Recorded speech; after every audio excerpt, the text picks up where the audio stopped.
नमस्कार, आप देख रहे हैं जनसंवाद 24x7। खबर दिखाने से पहले हम दर्शकों को कुछ पिक्चर 2017 की दिखाएंगे। 2017 में देश में एक नाबालिग से दुष्कर्म होता है। आरोपी होता है भाजपा विधायक। 2017 की इस घटना ने निर्भया कांड की याद दिला दी। देश भर में इस घटना ने काफी सुर्खियां बटोरी।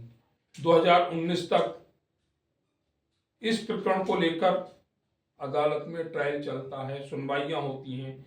2019 में भाजपा विधायक कुलदीप सेंगर को इस दुष्कर्म कांड का दोषी पाया जाता है।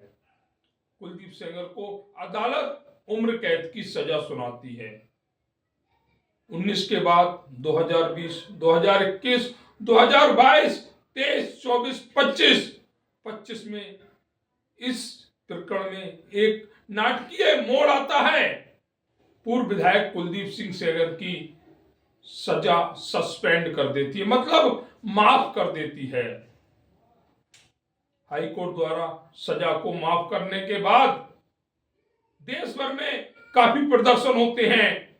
उस पीड़िता के समर्थन में जुलूस निकलते हैं, कैंडल मार्च निकलते हैं। देश की मातृशक्ति उस बेटी के साथ थी, परंतु क्या किसी ने सोचा, किसी ने जाना कि भाजपा का कोई विधायक, कोई सांसद, कोई मंत्री, कोई मुख्यमंत्री उस दुष्कर्म पीड़िता के समर्थन में नजर आया। भाजपा से संबंध रखने वाली मातृशक्ति कुलदीप सिंह सेंगर के समर्थन में सड़कों पर उतर गई, लेकिन उस दुष्कर्म पीड़िता के समर्थन में किसी भी सांसद, विधायक, मंत्री, मुख्यमंत्री का एक कमेंट नहीं आया। आखिर राजनीति क्या इतनी जरूरी है जो देश की बेटी का समर्थन ना कर सके?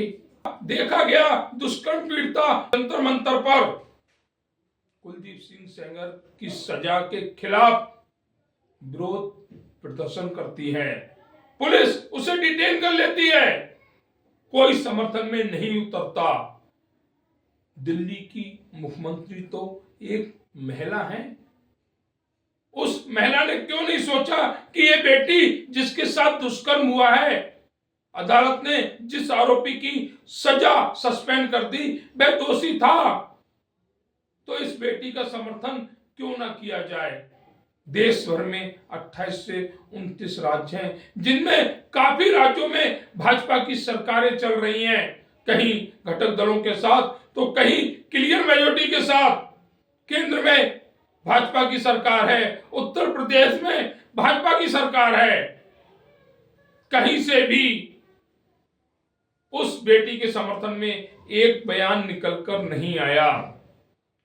पुरुष तो पुरुष, भाजपा की महिला नेत्री भी उस दुष्कर्म पीड़िता का समर्थन नहीं कर पाई।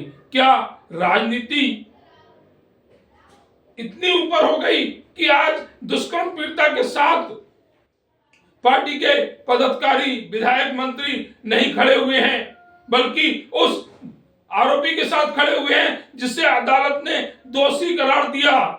हालांकि सुप्रीम कोर्ट ने इस सस्पेंड सजा के खिलाफ दखल दी और कुलदीप सिंह सेंगर की रिहाई पर रोक लगा दी। परंतु क्या वह पार्टी जिसने महिलाओं को 33% आरक्षण दिया है, उत्तर प्रदेश में मिशन शक्ति 5 चल रहा है, उसके बाद भी आज एक बेटी न्याय के लिए सड़कों पर खड़ी हुई है? कहीं ना कहीं सोचना होगा भाजपा जैसी बड़ी पार्टियों को। 2027 में उत्तर प्रदेश के चुनाव होने हैं, 2029 में लोकसभा के चुनाव होने हैं।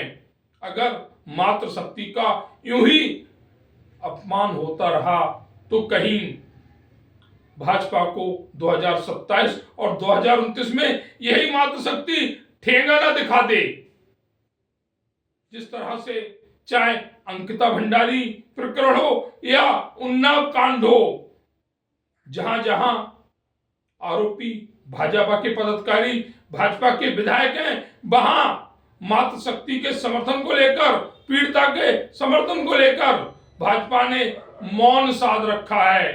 क्या ये पार्टी हितों को ध्यान में रखते हुए कार्य हो रहा है, या फिर राजनीति इतनी नीचे चली गई है कि अब आरोपी को भी आरोपी कहना पार्टी के पदाधिकारी उचित नहीं समझते।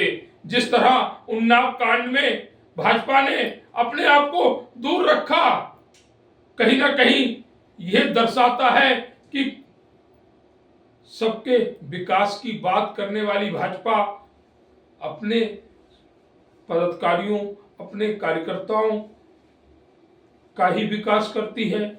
अगर नहीं तो फिर उन्नाव कांड को लेकर क्या कहेंगे, अंकिता भंडारी प्रकरण को लेकर क्या कहेंगे? क्या है जवाब किसी भी भाजपा नेता या भाजपा की नेत्री के पास, या विधायक, सांसद, मंत्री, मुख्यमंत्री के पास?